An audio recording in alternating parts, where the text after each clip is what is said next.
जिंदगी में आप सीखना चाहते हैं उन 3 लोगों से जो आपको कहते हैं कि देखिए मैंने बहुत पढ़ाई की है, पहला। दूसरा वो यार मैंने बहुत काम किया है ज़िंदगी में। और तीसरा वो जो कहते हैं कि मैंने दुनिया देखी है, राइट। अब इन 3 लोगों से आपने सीख लिया तो ज़िंदगी सफल है। लेकिन अगर आपको कोई एक ऐसा मार्केट गुरु मिले, एक ऐसा एक्सपर्ट मिले जिसने कहा कि ये तीनों ही चीज़ें उन्होंने की हो, तो फिर कहना ही क्या।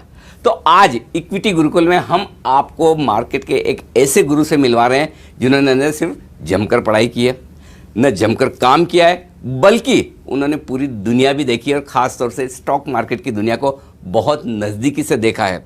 जी हाँ, हमारे साथ कार्यक्रम में शामिल हो रहे हैं सुनील सिंघानिया साहब, जो कि एबेकस एसेट मैनेजर्स के फाउंडर हैं। सुनील जी, बहुत बहुत शुक्रिया और इक्विटी गुरुकुल में आपका बहुत बहुत स्वागत है। प्लेजर। कुछ नहीं है इस शो में, सिर्फ आपने जो 30 साल में मार्केट में सीखा है वो हम आपसे 30 मिनट में सीखने की कोशिश कर रहे हैं। बहुत ही आसान है। बहुत आसान है। क्या सीखा है मार्केट में 30 साल में? अगर मैं आपसे पूछूं कि ऐसी क्या बड़ी लर्निंग, ऐसा क्या सीख बड़ी रही है मार्केट में?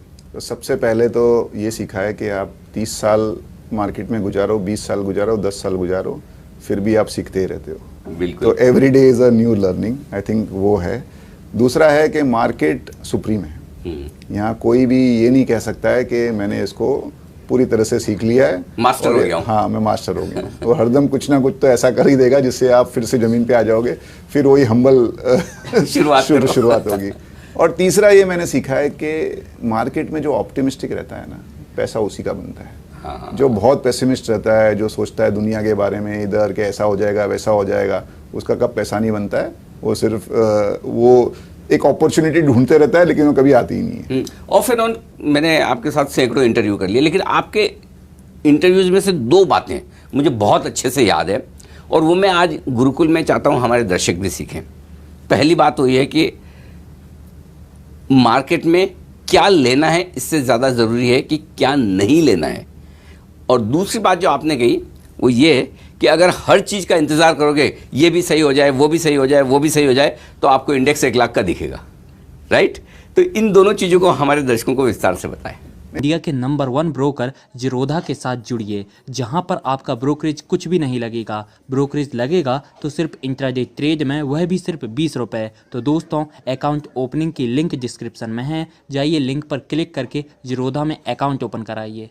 तो अभी अगर बाजार देखिए अपने, तो बहुत बार क्या होता है ना, हम सपोज 5 स्टॉक लेते हैं और 5 में से अगर 2 बहुत अच्छे निकले लेकिन 3 बहुत खराब निकले तो हिसाब बराबर हो गया, राइट। उससे अच्छा अगर आपका 1 बहुत अच्छा निकला और 4 मॉडरेट निकले तो भी आपकी रिटर्न बहुत ज़्यादा सुप्रीम होगी। क्योंकि क्या होता है, जो लॉस मेकिंग जो पोर्टफोलियो में आ जाता है उसके ऊपर ध्यान भी ज़्यादा जाता है, वो बिकता भी नहीं है और उसमें लॉस बढ़ते जाता है। तो आई थिंक अगर आप सपोज 1000 कंपनियां हैं जो एक्टिवली ट्रेडेड है, उसमें आप ये नक्की कर दो कि भाई ये 600-700 तो मुझे देखनी नहीं है। हाँ, अच्छा, ये हटा दो। हाँ। तो आप सोचिए लाइफ कितनी इजी हो गई। हाँ। और उसके बाद में you can work a lot, और जो रिटर्न है ना आपका पोर्टफोलियो में, if most of the stocks give moderate return और 1 या 2 एकदम सुपरस्टार निकले तो you would be the best performing fund. बहुत टफ है ये करना, but I think that is, क्योंकि कई बार जिन कंपनियों को आप हटाते हैं कि ये मैं देखूंगा नहीं, वही कमाई ज़्यादा होने लगती है या वही स्टॉक ज़्यादा भागने भी लगते हैं। ऐसा नहीं है। सो सी, मैं नहीं देखूंगा, दैट इज सेपरेट।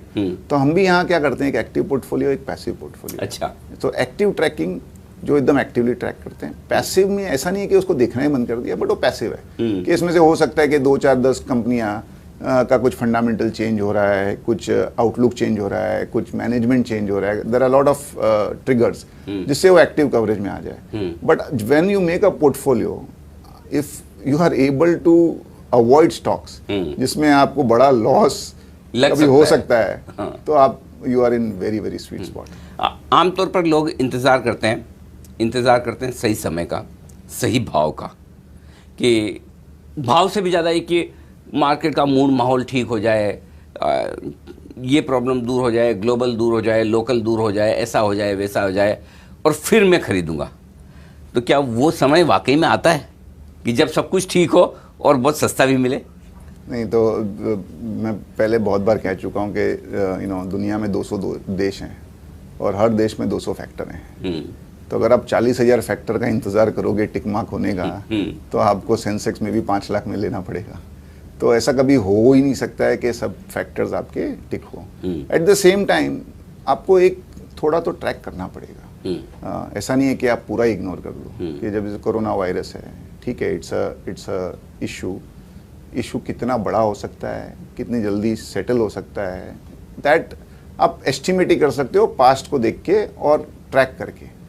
तो ऐसा नहीं है कि आप उसको नज़रअंदाज कर दोगे, लेकिन उसके बेसिस पे, खाली एक फैक्टर के बेसिस पे अगर आपने मंदी का ध्यान बिठा लिया तो फिर आप मिस कर जाओगे। तो आई थिंक जो तेजी मंदी आती है, it's a combination of factors. खाली एक फैक्टर के वजह से ना बड़ी तेजी आएगी ना बड़ी मंदी आएगी। जैसे बजट होता है, बजट इज एन इवेंट, एक खाली बजट के बेसिस पे अगर आपने शेयर ले लिए है, शेयर बेच दिए, तो हानिकारक होगा पोर्टफोलियो के लिए। I think it's a combination of factors. और दूसरा क्या है, equity is about taking risk. अगर आप रिस्क ही नहीं लेना चाहोगे तो आपको इक्विटी रिटर्न कैसे मिलेगा? फिर तो आपको गवर्नमेंट ऑफ इंडिया की जो सिक्योरिटी है 6-7% उससे खुश रहना चाहिए, बिकॉज थोड़ा बहुत तो आपको रिस्क लेना पड़ेगा। और वो risk is based on your assessment of the factors which are playing out and the fundamentals. See, ultimately अगर आपने इंडिया का देखा होगा लास्ट 20-25 साल में इतने फैक्टर्स इम्पैक्ट किए हैं, नेगेटिव की बात कर रहा हूँ मैं, और नेगेटिव हम ज़्यादा बात करते हैं, पॉजिटिव की तो बात ही नहीं करते हैं, बट फिर भी रिटर्न तो अच्छे बने हैं ना। सही है। तो जो इक्विटी में उसी का पैसा बनेगा जो ऑप्टिमिस्टिक हो। पॉजिटिव थिंकिंग बहुत जरूरी है। पॉजिटिव थिंकिंग जरूरी है। ये जो सोचेगा ना कि कल आज से बेहतर होगा, वो इक्विटी में पैसा लगाएगा और उसका ही पैसा बनेगा। जिसको लगेगा कि कल आज से खराब होगा, वो इक्विटी में पैसा लगाएगा ही नहीं, और वो 25 साल से नहीं लगा रहा है, और हम देख रहे हैं कि क्या हुआ है 25 साल में। यही लग रहा है कि देश दुनिया डूबने वाली है, बर्बाद होने वाले, तो फिर पैसा लगाएगा बिल्कुल। और फिर तो शायद हो सकता है कि खर्चा कर दो एफडी में भी सेफ रहे पता नहीं। लेकिन एक चीज़ है, क्योंकि आपने 75,000 करोड़ से ज़्यादा का इक्विटी पोर्टफोलियो कई सालों तक मैनेज किया है म्यूचुअल फंड्स का, अभी आपका खुद का पीएमएस बड़ा ज़बरदस्त जोरों से चल रहा है। मैं थोड़ा आपकी जो फंड मैनेजमेंट की स्टाइल है वो चाहता हूँ कि दर्शकों को समझ में आए।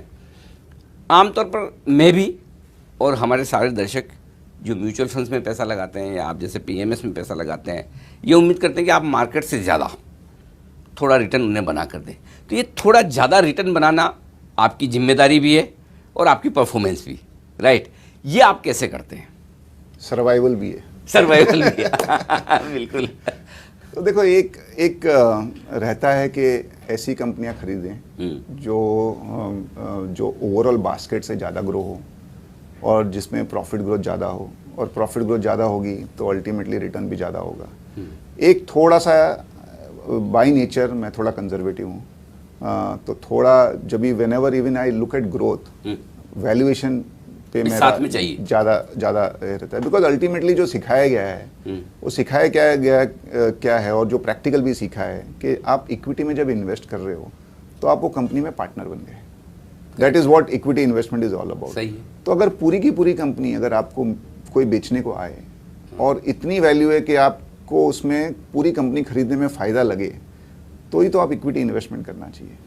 लॉट ऑफ टाइम एक बोलते हैं ना, एक थोड़ा सा एक यूफोरिया हो जाता है, थोड़ा ओवर वैल्यूएशन हो जाता है, सेक्टर में कोई चाम है, कंपनी की ग्रोथ आ रही है, 2 साल 30-40% ग्रोथ किया तो हम उसको एक्स्ट्रापोलेट कर देते हैं कि 10 साल तक 30-40% ग्रोथ कर सकती है, जो बहुत कम कंपनियां कर पाती है। उसके बेसिस पे एक ओवर वैल्यूएशन का एक बोलते हैं ना एक यूफोरिया बन जाता है। आई थिंक वो अवॉइड करना लॉन्ग टर्म में हरदम फायदेमंद रहता है, बट नियर टर्म में हो सकता है कि वो शेयर चलते जाएं, because ultimately there is a greater fools theory also कि आपका पैसा तभी भी बन सकता है कि अगर आपसे और कोई दूसरा ऊंचे में खरीद के ले जाए। तो मैं ये नहीं कहता हूं कि पीपल आर और इन्वेस्टर्स आर फूल्स, बट एक वैल्यूएशन को तो आपको मद्देनजर रखना ही पड़ता है, और अल्टीमेटली लॉन्ग टर्म में वो फायदा रहता ही है। जैसे अभी हमने नोट निकाली थी क्वालिटी पे, कि क्वालिटी में हमको लगता है कि एक बबल है, तो आज कोई कंपनी अगर 80-90 पी पे ट्रेड हो रही है, तो unless that company is growing at 30-40%, आप वो 90 पी या 80 पी जस्टिफाई नहीं कर सकते हो। अगर कोई कंपनी 4%, 5% वॉल्यूम ग्रोथ कर रही है, तो कितना वो एफिशिएंसी से प्रॉफिट ग्रोथ करेगी? अल्टीमेटली एक लेवल पे जाके उसका एफिशिएंसी बंद हो जाएगी और प्रॉफिट ग्रोथ भी वॉल्यूम ग्रोथ में ही रह जाएगी। तो लॉन्ग टर्म में it will make lot of sense. So I think एक जो है ना, staying calm in a volatile market, it is very important. दूसरा जो आपकी स्ट्रेंथ है, you should not deviate from that. तो अगर आपकी स्ट्रेंथ है थोड़ा कंजर्वेटिवली काम करने की, थोड़ा ग्रोथ में भी वैल्यू देखने की, तो you should stick to that. There are some investors जो मोमेंटम बहुत अच्छा खेलते हैं, they should stick to that. There are some investors जो है वो पर्टिकुलर स्टाइल के, भाई मैं तो खाली 50 पी के स्टॉक लूंगा, ठीक है, उनका भी दौर आता है, they should stick to that.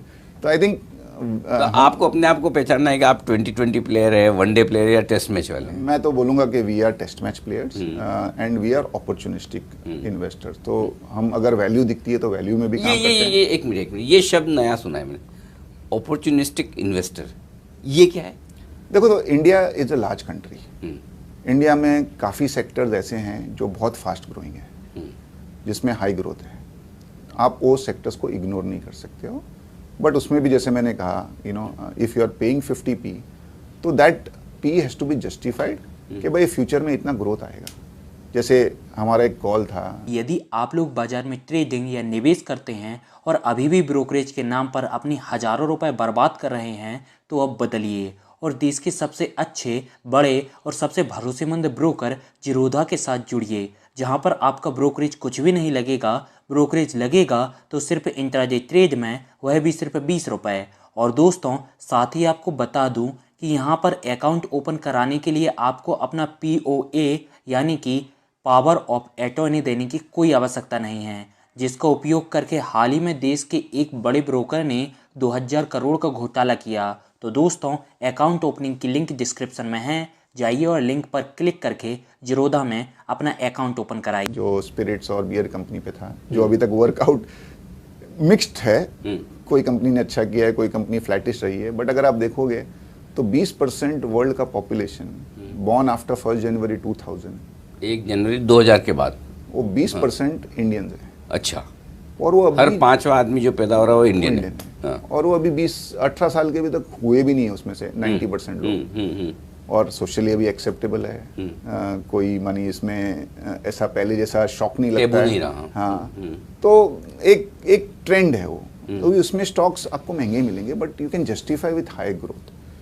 दूसरा क्या है, when you look at some mature sectors, उसमें वैल्यू भी मिल जाती है आपको। तो इंडिया में you have steel, you have banks which are very stable, आपके पास दूसरे फार्मा हैं which are stable. I would not say that they are value, but time to time उसमें वैल्यू क्रिएट हो जाता है। जैसे फार्मा है, 2005-06 में सब कंपनियां 35-40 पी पे चल रही थी, क्योंकि ग्रोथ बहुत फास्ट थी। फिर यूएस में थोड़ा स्लो डाउन आया, थोड़ा FDA का भी एक इंक्रीज्ड सर्वेलेंस हो गया, थोड़ा सा सेटबैक लगा।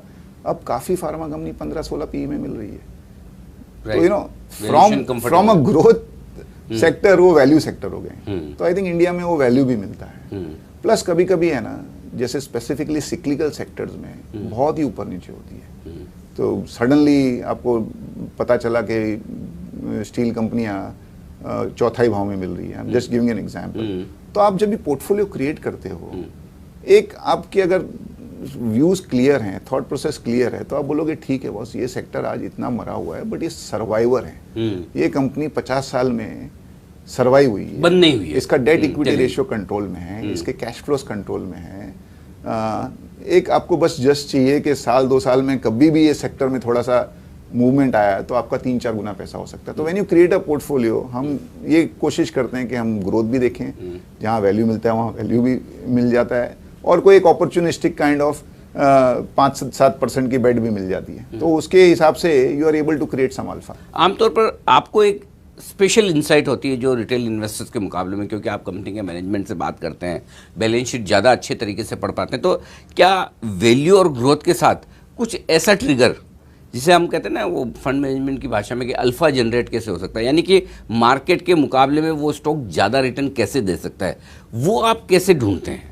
तो एक है ना, एक कंसेप्ट हम लोग जो देखते हैं ऑप्शन वैल्यू, कि भाई कंपनी का तो परफॉर्मेंस ठीक ठाक चल रहा है, जो नॉर्मल परफॉर्मेंस है उसके बेसिस पे कंपनी 12-15% ग्रो कर सकती है, बट 2 या 3 चीज़ ऐसी है कि अगर वो हो गई तो कंपनी की प्रॉफिटेबिलिटी कैन जंप सिग्निफिकेंटली। जैसे फॉर एग्जांपल अभी कॉर्पोरेट बैंक देखें, तो कॉर्पोरेट बैंक में द ट्रिगर इज कि भाई ये जो NPA प्रोविजन है वो रुक जाए या कम हो जाए।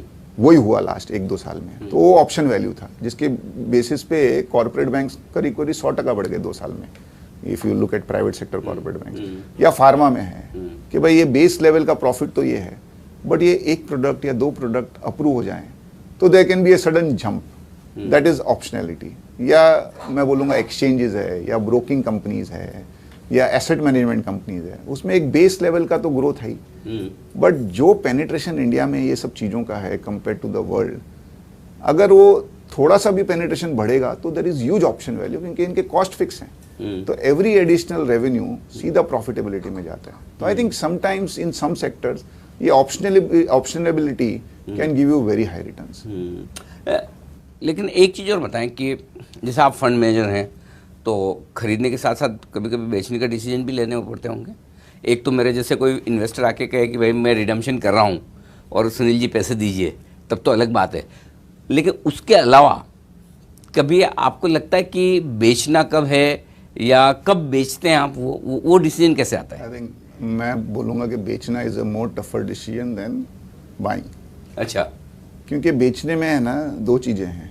एक तो कभी कभी आप फ्रस्ट्रेट होकर बेच देते हैं कि आपने कोई स्टॉक में है ना एक व्यू लिया और वो व्यू थोड़ा टाइम लग गया, हो सकता है टाइम लग सकता है, और we are in a competitive world कि हमारा return will be compared with someone else's return, investors भी थोड़े ऊपर नीचे हो जाते हैं, तो एक कभी फ्रस्ट्रेशन में बिक जाता है। और मैंने देखा है जो फ्रस्ट्रेशन में बिकता है ना वो 99% गलती होता है। जी 99% हमारे इन्वेस्टर्स के साथ ही होता है। होता ही क्योंकि होता ही कि लेने के बाद या तो नीचे जाएगा या वो रुला देगा कि चलता ही नहीं है। मतलब एक इंग्लिश में कहावत है, the stock does not know that you own it.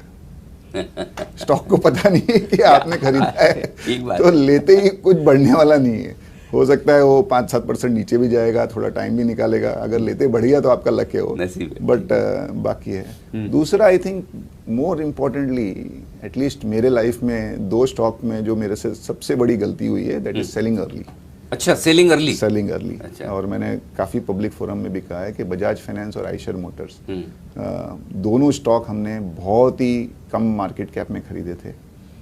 उसमें खाली प्रॉब्लम क्या हो गया ना, हमारा पैसा बहुत जल्दी बन गया। तो कभी कभी ये जल्दी पैसा बनता है ना तो बोलते हैं ना वो हाथ में खा जाती है, खुजली आती है। वही आ रहा है ले लो, आ रहा है ले लो। तो बजाज फाइनेंस भी हमने 8-9% हमारे पास स्टेक था। 9% इन रिलायंस हमने करीब 400 से 600-700 करोड़ के मार्केट कैप में खरीदा था। My God. और with in couple of years वो 2000 करोड़ का मार्केट कैप हो गया। तो लगा यार बहुत बन गया पैसा। और फिर क्या होता है ना, एक बार बिक जाता है ना फिर वो लिया नहीं जाता है। और वही चीज़ आयशर मोटर में भी हुई थी 2008-9 में। लेमन के बाद में हमें बहुत बड़ा ब्लॉक मिल गया था और जैसे मैंने कहा 3-4 महीने में ही वो स्टॉक में अच्छा रिटर्न बन गया तो थोड़ा वो बिक गया। तो आई थिंक अभी ये सीख लिया है कि बेचने में भी उतना ही आप एनालिसिस करो अच्छा जितना खरीदने में, क्योंकि कभी कभी है ना थोड़ा सा भी ऊपर नीचे होता है तो हम हिल जाते हैं। जैसे बजट का मेरे को याद है, बजट में कुछ एक प्रोविजन आया है जिसके वजह से इंश्योरेंस कंपनियां उस दिन 12-15% गिर गई। अभी उस दिन अगर आप स्क्रीन के सामने बैठे होते तो आप घबरा जाते, बट अल्टीमेटली अगर आप सिक्लिकल स्ट्रक्चरल अगर आप देखो इंडिया का प्ले, तो इंश्योरेंस बहुत ही अंडर पेनेट्रेटेड है। आज सब कंपनियों के भाव उसी लेवल पे आ गए। तो कभी कभी है ना ये जो इंस्टिंक्टिवली बेचने का जो डिसीजन होता है ना वो थोड़ा गलत हो जाता है। आपकी दोनों एग्जाम्पल से एक बात समझ में आई कि बेचने का डिसीजन सिर्फ इस वजह से नहीं लेना चाहिए कि ये स्टॉक बहुत बढ़ गया है, और इस वजह से भी नहीं लेना चाहिए कि बढ़ नहीं रहा है। हाँ, अगर आपका फंडामेंटल पर्सपेक्टिव राइट है हाँ, तो आपको पेशेंस रखना चाहिए, और अगर बहुत बढ़ गया है तो आपको अपने ग्रीड को कंट्रोल करना चाहिए in terms of making short term gains. यहाँ अगर शॉर्ट टर्म में इतना बढ़ रहा है तो इसका मतलब हो सकता है स्टॉक की री रेटिंग हो जाए और बढ़े। अच्छा, एक चीज़ और है, जब आप स्टॉक्स खरीदते हैं आपको हमेशा चाहे वो मार्केट हो चाहे दूसरे फंड्स हो उससे बेहतर परफॉर्मेंस चाहिए। तो क्या आप स्टॉक खरीदते वक्त हर वक्त ये देखते हैं कि इस स्टॉक में ऐसी एक्स्ट्रा एक चीज़ क्या होगी जो इस सेक्टर के दूसरे स्टॉक्स के मुकाबले में ज़्यादा बेहतर इस स्टॉक में वो अगर देखते हैं तो वो क्या देखते हैं और कैसे देखते हैं, मैं ये जानना चाहता हूँ। इंडिया के नंबर 1 ब्रोकर जिरोधा के साथ जुड़िए, जहां पर आपका ब्रोकरेज कुछ भी नहीं लगेगा। ब्रोकरेज लगेगा तो सिर्फ इंट्राडे ट्रेड में, वह भी सिर्फ 20 रुपये। तो दोस्तों, अकाउंट ओपनिंग की लिंक डिस्क्रिप्शन में है, जाइए लिंक पर क्लिक करके जिरोधा में अकाउंट ओपन कराइए। देखो, एनालिसिस बहुत टाइप से होती है, हमारे भी एनालिस्ट हैं, कंपनी से मिलते भी रहते हैं। अल्टीमेटली है ना, इसमें एक कॉल लेना पड़ता है। देखो, कोई भी इन्वेस्टर स्टॉक खरीदता है रिसर्च करके, उसने सबने अपनी अपनी रिसर्च की हुई है। और मार्केट में जब भी ट्रेड होता है तो एक बायर है, एक सेलर है। राइट। तो बायर ने अपनी रिसर्च की है, सेलर ने अपनी रिसर्च की है, तो रिसर्च तो सब पूरा ही करते हैं। करेक्ट। अल्टीमेटली कॉल ये है कि आपका पर्सपेक्टिव क्या है in terms of quality of company, in terms of growth and in terms of sustainability of growth. तो बहुत मिस्टेक करके 20-25 साल में बहुत ही एक्सपीरियंस, और एक्सपीरियंस नुकसान करके ही मिलता है, फ्री में एक्सपीरियंस नहीं मिलता है। हमने एक फ्रेमवर्क बना लिया है, उसको हम मीट्स बोलते हैं, कि मैनेजमेंट ठीक होना चाहिए, अर्निंग्स ग्रोथ होनी चाहिए, इवेंट्स और ट्रेंड्स में कोई सेटबैक नहीं हो जाए। क्योंकि आजकल क्या है, पहले वो बोलते हैं ना, fill it forget it shut it, 50 साल तक आजकल नहीं कर सकते, because trends are changing so dramatically. भूल नहीं सकते। लेकिन अगर इलेक्ट्रिक व्हीकल आ गई तो ये सब इंजन बनाने वाली कंपनियां और कार्बोरेटर बनाने वाली कंपनियां सब बंद हो जाएगी। तो you have to be aware of that. Newspaper आप देख लीजिए, न्यूज़पेपर के स्टॉक, फिर टाइमिंग, आप मार्केट टाइम नहीं कर सकते हो, बट कंपनीज में अगर आप पेशेंस रखो ना कुछ न्यूज़ आती है जिसकी वजह से आपको ऊपर नीचे करके है ना अपने भाव में शेयर मिल जाते हैं। जैसे अगर आपने इंश्योरेंस मिस कर दिया था तो बजट में आपको 10% सब नीचे मिल गए, या कोई यूएस एफडीए का इशू आ गया, दिवीज था फॉर एग्जांपल, 600 रुपया हो गया था, आज 2100 हो गया 3 साल के अंदर अंदर। और लास्ट है स्ट्रक्चर। जो स्ट्रक्चरल स्टॉक्स है, जहाँ पे सेक्टर्स है, जहाँ पे ग्रोथ आपका 15-20% आपको लगता है कि 5-10 साल तक हो सकता है, वो आपको सस्ते में नहीं मिलेंगे, वो महंगे ही मिलेंगे। तो एक ये फ्रेमवर्क बना लिया है, आई थिंक वो फ्रेमवर्क पे चलते हैं तो हो सकता है कि 10 में से हम 9 मिस्टेक अवॉइड कर सकें। बाकी देखो, थोड़ा लक, थोड़ा events will also play a big role. आपने कर लिया और आप अनफॉर्चुनेट रहे और आपको पता चला कि नहीं, ये प्रोडक्ट ही बैन हो गया, या ये फैसिलिटी फार्मा में कोई प्रॉब्लम हो गया 2-3 साल तक, थोड़ा लक भी प्ले करता है। बट बाय एंड लार्ज अगर आपने पैरामीटर सेट कर लिए तो you are in good shape. तो आप जब है ना कहते हैं ना कि वो भर भर के स्टॉक खरीदना, कि मैं जितना पैसा सब ले लूं, ये कब डिसाइड करते हैं? जब मार्केट खराब होता है तब, या जब आपका पसंद का स्टॉक खराब होता है तब? नहीं, market no one can say for sure कि ये राइट टाइम है। तो फर्क पड़ता है, कभी अपॉर्चुनिटी मिल जाती है। जैसे मेरे को याद है 2018 में जस्ट आफ्टर ILFS हुआ तो बहुत बड़ी अपॉर्चुनिटी मिली अक्टूबर में सबको शेयर खरीदने को। अभी 2-3 महीने पहले markets were really weak, but वो अपॉर्चुनिटी आप कब एक्सप्लॉइट कर सकते हो? If you are a trader. Ultimately अगर आपने आपका एक लिस्ट बना रखी है कि मुझे ये स्टॉक पसंद है, चलो ठीक है, I will wait for my price और आई विल बाय नाउ। अगर 5-7% का रिएक्शन एक्सपेक्टेड है तो आप अभी खरीदो या 5-7% बाद खरीदो, कुछ फर्क नहीं पड़ता है if your holding period is 3-4 years। But ultimately you have to invest, one when you have funds to invest, and second is when you are pretty confident कि भाई कोई बड़ा क्रैश नहीं दिखता है उसमें। तो आई थिंक टाइमिंग से मैंने देखा है ज़्यादा फर्क नहीं पड़ता है। तो आखिर में सुनील जी, आपकी तरफ से गुरु मंत्र हमारे सारे वो इन्वेस्टर्स, जो व्यूअर्स, जो आमतौर पर रिटेल इन्वेस्टर्स हैं, बाजार से कैसे अपनी वेल्थ बनाएं? देखो, बहुत क्लियर है कि विनर्स को मत बेचिए और लूजर्स को मत रखिए। एक कमेंट है बहुत ही अच्छे एनालिस्ट मनी फंड मैनेजर का, उन्होंने कहा है कि भाई selling your winners and holding on to your losers is like cutting your roses and watering your weeds. तो रिटेल इन्वेस्टर्स के भी वही कहूँगा कि जस्ट बिकॉज स्टॉक का भाव बढ़ गया आप बेच दोगे, और भाव घट गया है तो आप बोलोगे नहीं मैं लॉस में नहीं बेचूंगा, that is full of risk. दूसरा, अगर आप ऑप्टिमिस्टिक हो और कॉन्फिडेंट हो, जो हम हैं, हमें लगता है भाई इंडिया 5 ट्रिलियन 7 ट्रिलियन आगे पीछे हो ही जाएगा, थोड़े बहुत स्पीड ब्रेकर्स आएंगे, बट अगर आप ये व्यू रखते हो तो आपका इक्विटी में 100% पैसा बनेगा।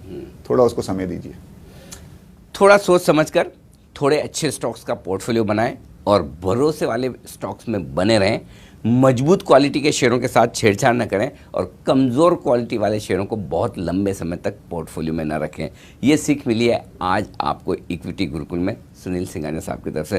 सुनील जी बहुत बहुत शुक्रिया हमारे लिए वक्त निकालने के लिए। धन्यवाद। धन्यवाद। यदि आप लोग बाजार में ट्रेडिंग या निवेश करते हैं और अभी भी ब्रोकरेज के नाम पर अपनी हज़ारों रुपए बर्बाद कर रहे हैं तो अब बदलिए और देश के सबसे अच्छे, बड़े और सबसे भरोसेमंद ब्रोकर जिरोधा के साथ जुड़िए, जहां पर आपका ब्रोकरेज कुछ भी नहीं लगेगा। ब्रोकरेज लगेगा तो सिर्फ इंट्राडे ट्रेड में, वह भी सिर्फ 20 रुपये। और दोस्तों साथ ही आपको बता दूं कि यहाँ पर अकाउंट ओपन कराने के लिए आपको अपना POA यानी कि पावर ऑफ अटॉर्नी देने की कोई आवश्यकता नहीं है, जिसका उपयोग करके हाल ही में देश के एक बड़े ब्रोकर ने 2000 करोड़ का घोटाला किया। तो दोस्तों अकाउंट ओपनिंग की लिंक डिस्क्रिप्शन में है, जाइए और लिंक पर क्लिक करके जिरोधा में अपना अकाउंट ओपन कराइए।